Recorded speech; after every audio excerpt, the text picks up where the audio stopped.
جموں میں سپٹمبر سے بھی پہلے وہاں پہ RSS کے لوگ، اکالی دل کے لوگ اور سکھ جو جتھے تھے وہ وہاں پہ ان کی ٹریننگ ہوتی تھی اور وہ مسلح ہو کے بازاروں میں گھومتے تھے. اکثر یہ لوگ سوال کرتے ہیں کہ جموں میں کیا تو ویلی میں کیوں نہیں کر سکتے تھے. ویلی میں بہت نامینل نمبر تھا غیر مسلمس کا، اور ویلی کے اندر جو مسلمانوں کا ایک گروپ تھا شیخ عبداللہ کی قیادت میں، وہ آلریڈی پرو ہندوستان تھا.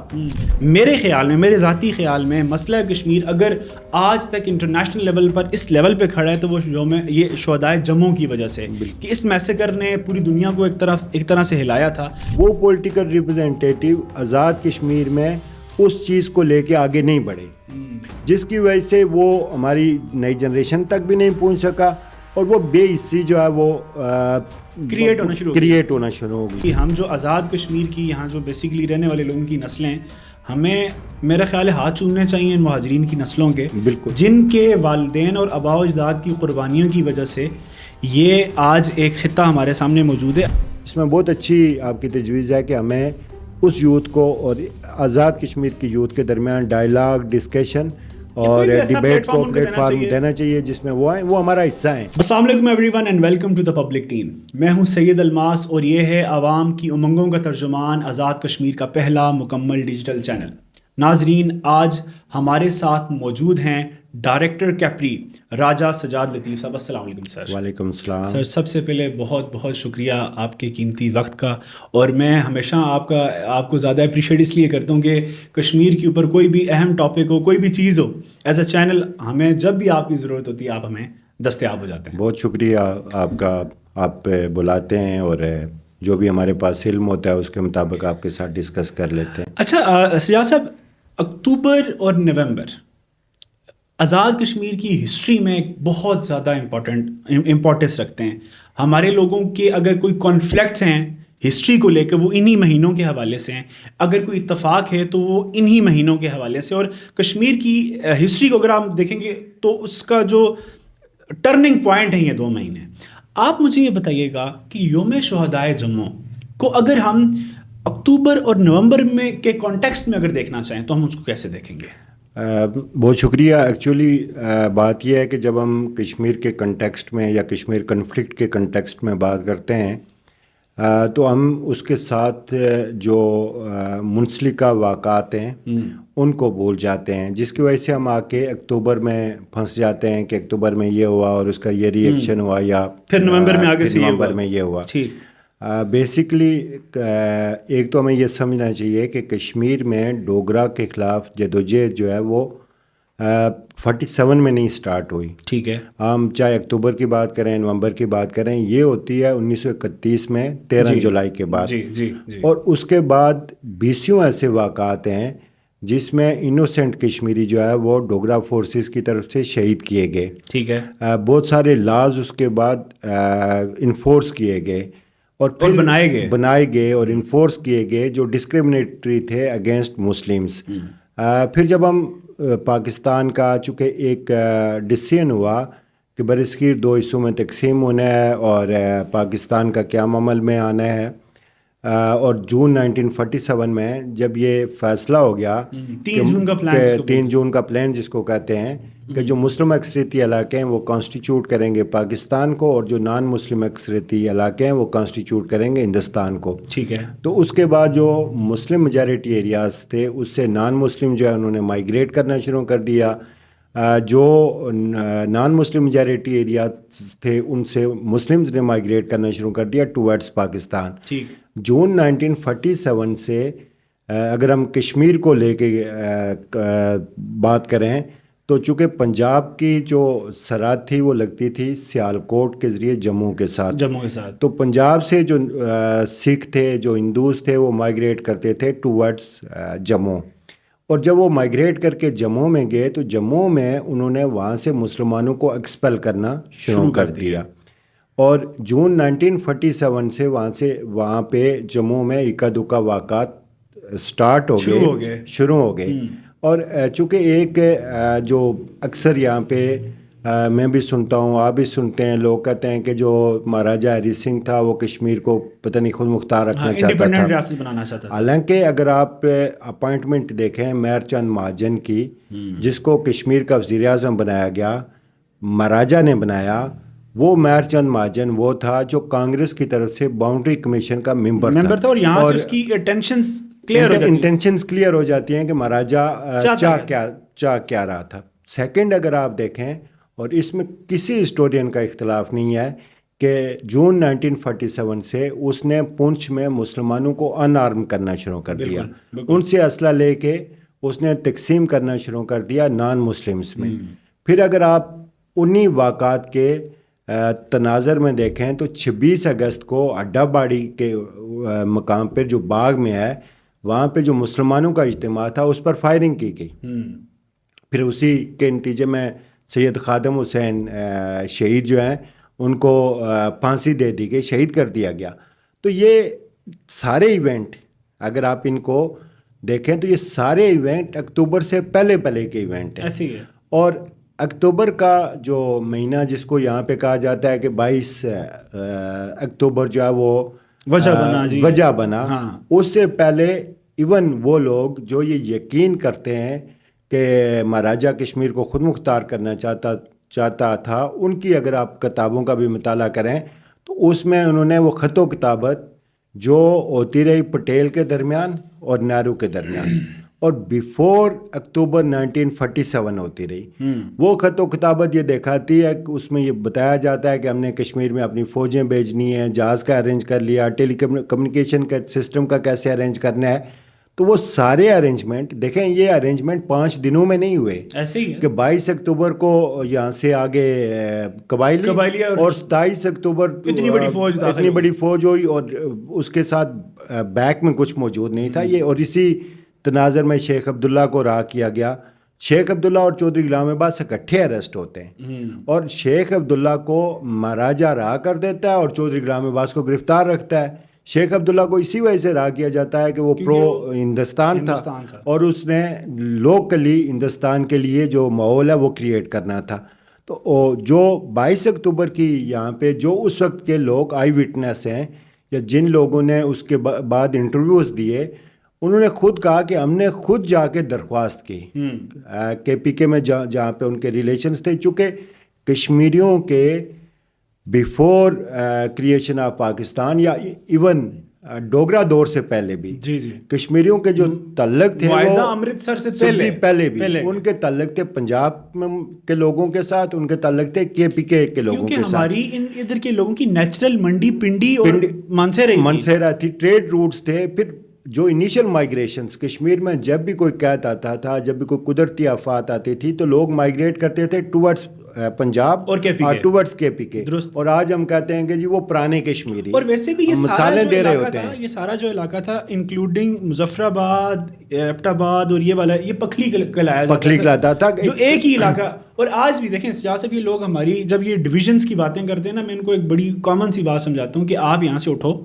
مانسہرے کو کراس کرتے ہو, ایبٹ آباد میں نیچے ہری پور تک چلے جاؤ, آپ کو زبان میں 1% کا فرق نہیں محسوس ہوگا, کلچر میں ایک ذرہ برابر کا کانفلکٹ, مطلب کوئی فرق ہی محسوس نہیں ہوگا. آپ یہ فرق ہی نہیں کر مطلب میں آپ کے سامنے کسی مانسہرے, ایبٹ آباد اور مظفر آباد کے ان نون 3 بندوں کو بٹھا دوں اور میں کہوں آپس میں بات کروں, یہ سمجھ ہی نہیں پائیں گے کہ ہم کہاں سے اور کہاں سے بلانگ کرتے ہیں, کیونکہ ایک ہی طرح کی یہاں پہ سب کے معاملات تھے. آپ دیکھیں نا, اگر آپ کسی پبلک ٹرانسپورٹ میں سفر کریں یا آپ کسی ٹرک پہ سفر کر رہے ہوں یا آپ اس کا میوزک دیکھیں تو وہ سارے کا سارا, وہ چاہے ہمارا بندہ لیپے میں رہنے والا ہے, مظفر آباد میں رہنے والا ہے یا 8 مقام میں رہنے والا ہے, تو اس میں آپ کو مائی جو ہزارہ کے مائی جو ہے وہ نظر آئیں گے, چونکہ ایک کنیکٹیویٹی ایک عرصے سے تھی. اچھا, ایک جینوسائیڈ ہم نے بالکل ریسنٹلی اپنی آنکھوں سے دیکھا جو غزہ کے اندر ہوا. اب وہ جینوسائیڈ تقریباً 2 سال تک چلا. 2 سال تک چلنے کے بعد ہمارے پاس جو فگرز ہیں وہ 1 لاکھ کے قریب یا 1 لاکھ سے زیادہ یا کم وہاں پہ شہادتوں کے فگرز انٹرنیشنل رپورٹس کے مطابق ہیں. وہ کیسا جینوسائیڈ تھا جو محض چند دن کا تھا, اور تب اتنے بڑے بم بھی نہیں تھے, اتنے بڑے بڑے ہتھیار بھی نہیں تھے, مگر وہ آج بھی 3 سے 4 لاکھ لوگوں تک رپورٹ ہو رہا ہے. ذرا آج کی نسل کو جینوسائیڈ کی شدت بتا سکتے ہیں آپ؟ اصل میں ایک تو یہ جو تھا جموں میں اس وقت کا جینوسائیڈ، اس میں ایک تو یہ تھا کہ جو اس وقت کا رولر تھا مہاراجا ہری سنگھ، وہ اس میں انوالو تھا. اس سے پہلے جموں میں سپٹمبر سے بھی پہلے وہاں پہ RSS کے لوگ، اکالی دل کے لوگ اور سکھ جو جتھے تھے وہ وہاں پہ ان کی ٹریننگ ہوتی تھی اور وہ مسلح ہو کے بازاروں میں گھومتے تھے. ٹھیک. چونکہ خیال یہ تھا کہ کشمیر جو ہے چونکہ اس نے جانا ہے، چونکہ مسلم میجارٹی ایریا ہے اور مسلم میجارٹی ایریا کی بنیاد پہ اس نے جانا ہے پاکستان کے ساتھ، تو ہم اس میجارٹی کو منارٹی میں کنورٹ کریں، اس کو تبدیل کریں. جموں میں انہوں نے یہ پلان کیا. چونکہ ویلی میں ان کے لیے پرابلم یہ تھا کہ ویلی، اکثر یہ لوگ سوال کرتے ہیں کہ جموں میں کیا تو ویلی میں کیوں نہیں کر سکتے تھے. ویلی میں بہت نامنل نمبر تھا غیر مسلمس کا، اور ویلی کے اندر جو مسلمانوں کا ایک گروپ تھا شیخ عبداللہ کی قیادت میں، وہ آلریڈی پرو ہندوستان تھا، اس لیے ماحول سازگار تھا، اس لیے ان کے لیے ماحول سازگار تھا. اور وہاں پہ ان کو ضرورت اس لیے نہیں پڑی کہ مسلمانوں سے ہی ان کو اپنی مدد کے لیے لوگ مل گئے تھے. یہ جو آرگنائزڈ تھا مسیکر، یہ ایک آرگنائزڈ ویل پلانڈ جو جینوسائیڈ تھا، اور اس کا آغاز جو ہے وہ سپٹمبر سے ہو چکا تھا. اب جو ہم یہ اکثر لوگ یہ سوال کرتے ہیں کہ شاید جموں کے پہلے ہفتے میں، نومبر کے پہلے ہفتے میں شاید یہ سارے لوگ صرف ایک ہفتے میں شہید کیے گئے، ایسی صورتحال نہیں تھی. سپٹمبر سے یہ شروع ہوا، اور نومبر کو ہم کیوں، یہ جو فرسٹ ویک آف دا نومبر ہے، اس کو ہم اس لیے گنتے ہیں شہدائے جموں کے طور پہ، اس لیے بناتے ہیں کہ اس وقت منادی کروائی گئی جموں میں کہ جو مسلمان پاکستان کی طرف ہجرت کرنا چاہتے ہیں وہ آئیں، ان کے لیے بسیں رکھی گئیں، تو ہم آپ کو پاکستان بھیج دیتے ہیں، سیفلی بھجوا دیتے ہیں. جب مسلمان بسوں پہ سوار ہوئے اور ان کو راستے میں جنگل میں لا کے وہ بسیں روک دی گئیں، اور وہاں پہ پہلے سے مسلح دستے موجود تھے. انہوں نے وہاں پہ مسلمانوں کا جو مرد تھے ان کا قتل عام کیا، بچوں کا قتل عام کیا، کچھ خواتین کو وہ اغوا کر کے لے گئے اور کچھ کا قتل عام کیا. اس لیے وہ جو اس وقت اس کی جو سویریٹی تھی، مطلب آپ یہ بتانا چاہتے ہیں کہ جو اس ساری سچویشن کی جو انٹینس سچویشن وہ یہ تھی. اب اس لیے ہم اس خاص وقت کو یوم شہدائے جموں کے طور پہ ایک دن ہم نے مقرر کیا 6 نومبر کا. لیکن اگر ہم شہدائے جموں کی کو گننا چاہیں تو وہ سپٹمبر 1947 سے ایسے بے تاشا، ایسے بے شمار واقعات ہوئے جس میں سینکڑوں کے حساب سے بھی مسلمان جو ہے وہ شہید کیے گئے، اور نہ صرف شہید کیے گئے بلکہ جو خواتین تھیں ان کو اغوا کیا گیا. ان کی پراپرٹیز جب مسلمان نکالے جاتے تھے گھروں سے، اس کے بعد ان کے جو گھر تھے وہ ان کو یا تو ان پہ قبضہ کر دیا جاتا تھا یا ان کی پراپرٹی کو جلا دیا جاتا تھا. تو یہ سچویشن وہاں پہ موجود تھی. جب بھی مسئلہ کشمیر یا کشمیر کی بات ہوتی ہے تو ایک ورڈ یوز کیا جاتا ہے کہ مسئلہ کشمیر لاکھوں کشمیری شہداء کی میراث ہے، جن کے خون سے یہ مسئلہ کشمیر آج تک دنیا کے سامنے ہے. اور میرے خیال میں، میرے ذاتی خیال میں، مسئلہ کشمیر اگر آج تک انٹرنیشنل لیول پر اس لیول پہ کھڑا ہے تو وہ یہ شہدائے جموں کی وجہ سے، کہ اس میسیکر نے پوری دنیا کو ایک طرح سے ہلایا تھا. مگر میرا آج آپ سے ایک سوال ہے، شہدائے جموں کا ہم ذکر کر رہے ہیں، نسلوں سے کر رہے ہیں، مگر ہماری ایک یہ غلطی بھی ہے کہ ہم اپنی اگلی نسلوں تک وہ سب چیزیں نہیں پہنچا پائے جیسا ہمیں پہنچانا چاہیے تھا. اور اس کے نتیجے یہ کہ جو آج شہدائے جموں ہیں، ان کی جو نسلیں ہیں جو آزاد کشمیر میں، پاکستان میں یا کہیں بھی موجود ہیں، ان کو لے کے یہاں پر رویے، سوچ، انداز اور فکر تبدیل ہو گئی ہے. ان سچویشن کو آج کے دن کے ساتھ اگر آپ منسوب کریں تو کیسے کرنا چاہیں گے؟ اصل میں اگر آپ آزاد کشمیر کو دیکھیں، آزاد کشمیر کی ساری جو پولیٹیکل کنٹیکسٹ ہے اس کو، یا سوشل کنٹیکسٹ ہے اس کو دیکھیں تو ہمارا ہمیشہ سے ہم ایک قبائلی نظام کے تحت رہے ہیں. قبائلی کے بعد قبیلائی نظام کے تحت رہے، قبیلائی نظام کے تحت پھر ریجنس کے نام پہ رہے. اب جو شہدائے جموں تھے، جموں کے جن لوگوں نے قربانیاں دیں، جو شہید ہو گئے، ان کی میجارٹی آ کے ان کے جو رشتہ دار تھے ان کی میجارٹی آ گئی آباد ہو گئی پاکستان کے مختلف حصوں میں. ایسے ہی ہے. اب آزاد کشمیر میں یہ تھا کہ ان میں سے کوئی ایسا، حالانکہ انیشیل جو آزاد کشمیر کی گورنمنٹ کا سیٹ اپ ہے وہ اسٹیبلش کرنے والے، اس کو بنانے والے، اس کو چلانے والے جموں کے لوگ تھے. اچھا، جیسے کہ آپ جو ہمارے انیشلی یہ جو ہمارے ٹاپ بیوروکریٹ ہیں، جیسے ہم ان کا بشارت شیخ صاحب کا، جسٹس بشارت شیخ کا نام لیتے ہیں، بڑا اونیسٹ شخصیت تھی، وہ جموں کے تھے. خلیل قریشی صاحب جموں کے تھے. جو ہمارا چونکہ اس وقت یہ تھا کہ آزاد کشمیر پوری میں بلکہ 70s تک جو آزاد کشمیر کا ریجن تھا، اس میں تعلیمی جو معیار تھا وہ بہت کم تھا. ہمارے پاس پڑھے لکھے لوگ نہیں تھے. 70s میں جب یہاں پہ کالج اور اسکول ایک مجاہد اول سردار عبدالقیوم خان صاحب کے دور میں انہوں نے بہت تعلیمی ادارے قائم کیے، تو ہمارے پاس سٹاف نہیں تھا، اور اس سٹاف ہم نے لایا تھا KPK اور پنجاب سے. ابھی بھی آپ دیکھتے ہیں بہت سارے ہماری موجودگی میں بہت سارے لوگ KPK کے ایز اے پرنسپل ریٹائرڈ ہوئے، پروفیسر ریٹائرڈ ہوئے، ریسنٹلی ہمارے پاس یونیورسٹی میں بھی یونیورسٹی سے ریٹائرڈ ہوئے. تو یہ سارا یہ وہ سلاٹ تھی جو اس دوران ہمارے پاس آئی. سیم لائک جموں کے پڑھے لکھے لوگ تھے، وہ ہماری اس ایڈمنسٹریشن کو چلانے میں آئے. لیکن ہم پولیٹیکل ہوا یہ کہ وہ جو ہمارے ریفیوجیز سے پولیٹیکل ریپرزینٹیٹیو تھے، وہ پولیٹیکل ریپرزینٹیٹیو آزاد کشمیر میں اس چیز کو لے کے آگے نہیں بڑھے، جس کی وجہ سے وہ ہماری نئی جنریشن تک بھی نہیں پہنچ سکا، اور وہ بے حسی جو ہے وہ کریٹ ہونا شروع ہو گئی، جس کی وجہ سے آج لوگ جموں کے یا ویلی کے جو ہمارے پولیٹیکل ریپرزینٹیٹیو ہیں ان پہ کوشچن بھی کرتے ہیں. اگر ہم اس سارے کو دیکھیں نا، یہ جو سارا کنٹیکسٹ ہے، ہمارے پاس جموں کے لوگ ہیں، ہمارے پاس ویلی کے لوگ ہیں، ہمارے پاس ان کے لیے جابس میں کوٹا ہے، یا ہمارے لیے ان کی ریپرزنٹیشن ہے اس آزاد جموں کشمیر قانون ساز اسمبلی میں. تو یہ بیسکلی جو سارا کچھ ہے یہ نمائندگی ہے اس دو ریجنز کی. بالکل ایسے ہی. اب اس نمائندگی میں اس کاز کی، اب جب ان دو ریجنز کی نمائندگی ہے، اٹ مینس کہ ان شہداء کی بھی نمائندگی ہے، ان کی پولیٹیکل ریپرزنٹیشن بھی انہوں نے یہاں پہ کرنی ہے، اور اس کشمیر کنفلکٹ کو جس کے ڈائریکٹ افیکٹی وہ جموں اور ویلی کے لوگ ہیں، ان کی بات بھی یہاں پہ آزاد کشمیر میں، آزاد کشمیر کی قانون ساز اسمبلی میں، یا آزاد کشمیر کے پولیٹیکل اسپیکٹرم میں بھی انہوں نے کرنی ہے. تو یہ بنیاد ہے. لیکن ان کا اگر آپ وہ جموں کے جو ہمارے شہداء ہیں ان کا اگر آپ ان کی قربانیاں دیکھیں، تو ایک وہاں پہ ایک شہید ایک شخصیت تھی، ان کے بیٹیاں تھیں. تو جب انہوں نے دیکھا کہ بیٹیاں اغوا کی جا رہی ہیں، تو انہیں بیٹیوں سے کہا کہ اگر آپ کو یہ آپ کی عزت اور حرمت کا مسئلہ ہے تو بہتر یہ ہے کہ آپ اغوا ہوں، میں آپ کو جو ہے وہ اپنے ہاتھ سے ذبح کر دیتا ہوں. اور ایک ان کا چھوٹا بیٹا تھا.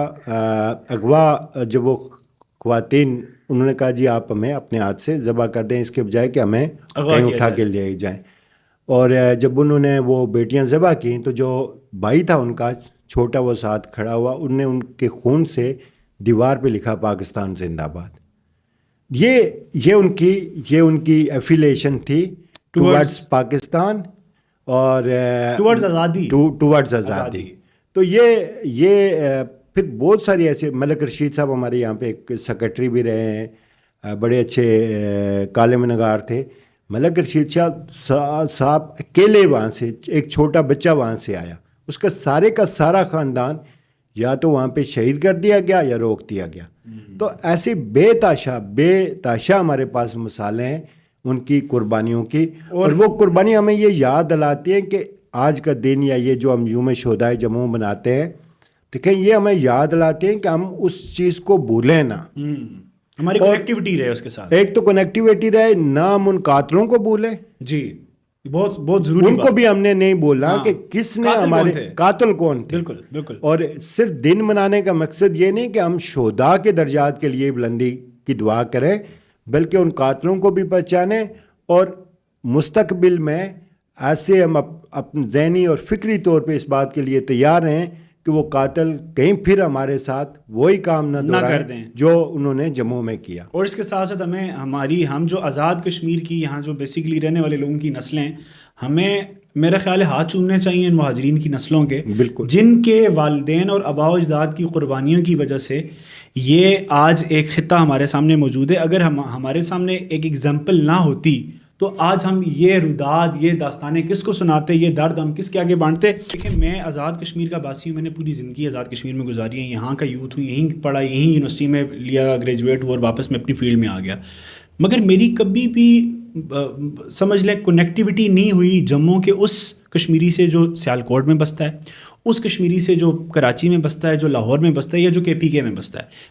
میرا یہ پوائنٹ تھا کہ آپ اور نہ صحیح تو وہ ان لوگوں کو آئیڈینٹیفائی کر کے ان کے اسٹوڈنٹس کا, آزاد کشمیر کے جو اسٹوڈنٹس ہیں ان کے ساتھ ایک انٹریکشن سیشنز رکھیں, تاکہ ان بچوں کو جو اب تھرڈ جنریشن ہے, جن کو خود شاید اپنی امپورٹنس یا اپنے آباء و اجداد کی امپورٹنس نہ پتہ ہو, جب یہ دو طبقے بیٹھیں گے آپس میں, مطلب کہنے کا مطلب میرا, شاید آپ میرا پوائنٹ سمجھ گئے ہوں گے. جو میں یہ چاہتا ہوں کہ ہماری گورنمنٹ کو اس لیول پہ سوچنا چاہیے کہ یہ جو لوگ ہیں جو آزاد کشمیر کے باسی ہیں یا جو ہمارے بھائی وہاں سے آئے ہوئے ہیں, ان کو ان کی نسلوں کو آپس میں بٹھانا چاہیے اور ان کو یاد کروانا چاہیے کہ 1947 میں آپ کا کیا رول تھا, ہمارا کیا رول تھا, اور آج آپ کا کیا رول ہونا چاہیے اور ہمارا کیا رول ہونا چاہیے. اس کے بارے میں آپ سے بات کرنا. بالکل, اس پہ بالکل آپ کی بہت اچھی تجویز ہے.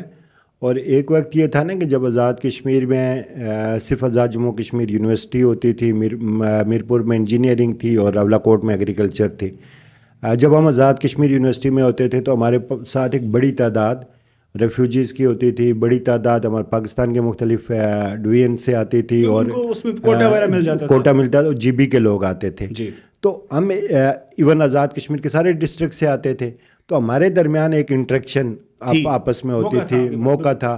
اور آج ہم کسی بھی ڈسٹرکٹ میں آزاد کشمیر میں جاتے ہیں تو ہمیں اپنے دور کے تعلق بن جاتا ہے. تو آج یہ ہو گیا کہ چونکہ آزاد کشمیر میں یونیورسٹیز ڈسٹرکٹ کے بلکہ ڈسٹرکٹس میں بھی 2-3 حصے بن گئے, تو وہ جو کوآرڈینیشن وہ even with in Azad Kashmir ختم ہو چکی ہے. تو اس کے لیے ریفیوجیز یا جو سیٹل ان پاکستان ہیں وہ تو اب وہ اس طرح کا پاسبل ہی نہیں رہا. اس میں بہت اچھی آپ کی تجویز ہے کہ ہمیں اس یوتھ کو اور آزاد کشمیر کی یوتھ کے درمیان ڈائلاگ, ڈسکشن اور ڈیبیٹ کو پلیٹ فارم دینا چاہیے جس میں وہ آئیں, وہ ہمارا حصہ ہیں. بالکل, ہم یہی بات کر رہے تھے کہ آزاد کشمیر, مقبوضہ کشمیر, یہ جتنے بھی کشمیری ہیں, اب تو ہمارے پاس سوشل میڈیا بھی ہے. اگر پریکٹیکلی فزیکلی ہم نہیں بیٹھ سکتے, ہمیں جنرلی ایسی کوششیں کرنی چاہیے کہ ہم ایک دوسرے سے کنیکٹڈ رہیں اور ہم سمجھیں کہ ہمارے آج کے دور میں, کیونکہ مسئلہ کشمیر 1947 کا اور تھا, 1990 کا اور تھا, 2019 کا اور تھا, اور آج 2025 میں مسئلہ کشمیر کی سچویشن چینج ہوگی. تو بہت شکریہ سجاد صاحب آپ کے قیمتی وقت کا. امید کرتا ہوں ناظرین آپ کو آج کا ہمارا پوڈ کاسٹ پسند آیا ہوگا. انشاءاللہ ملتے ہیں آپ سے نیکسٹ پوڈ کاسٹ میں, تب تک کے لیے دیجیے اجازت. اللہ حافظ.